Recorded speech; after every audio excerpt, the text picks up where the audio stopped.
ఆదికాండము 12వ అధ్యాయము. అబ్రహాము కథ.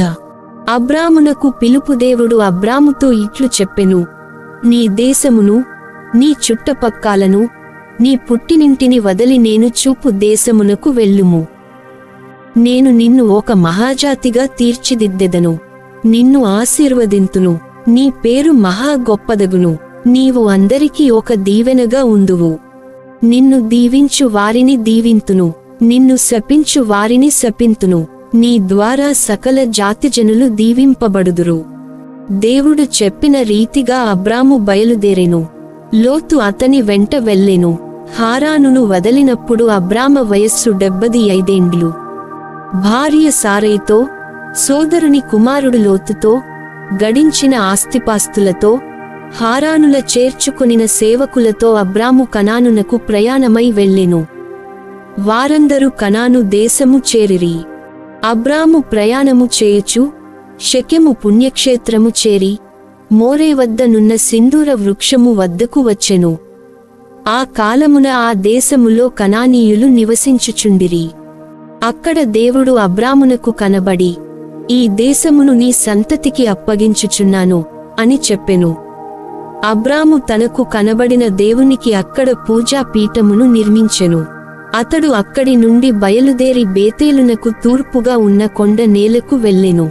పడమట ఉన్న బేతేలునకు, తూర్పున ఉన్న హాయికి నడుమ గుడారములు ఎత్తెను. అక్కడ పూజా పీఠమును నిర్మించి దేవుని ఆరాధించెను. తరువాత అక్కడక్కడ విడుదల చేయుచు అబ్రాము నేగేబు చేరెను. ఆ దేశములో పెద్ద కరవు వచ్చెను. దాని తాకిడికి తట్టుకోలేక అబ్రాము కొన్నాళ్లు ఉండుటకై ఐగుప్తు దేశమునకు వెళ్ళెను. ఐగుప్తు దేశమును సమీపించుచున్నప్పుడు అతడు భార్య సారైతో, నీవు సౌందర్యవతివి. ఐగుప్తు దేశీయులు నిన్ను చూచి, ఆమె ఇతని భార్యనా అని గుసగుసలాడుదురు.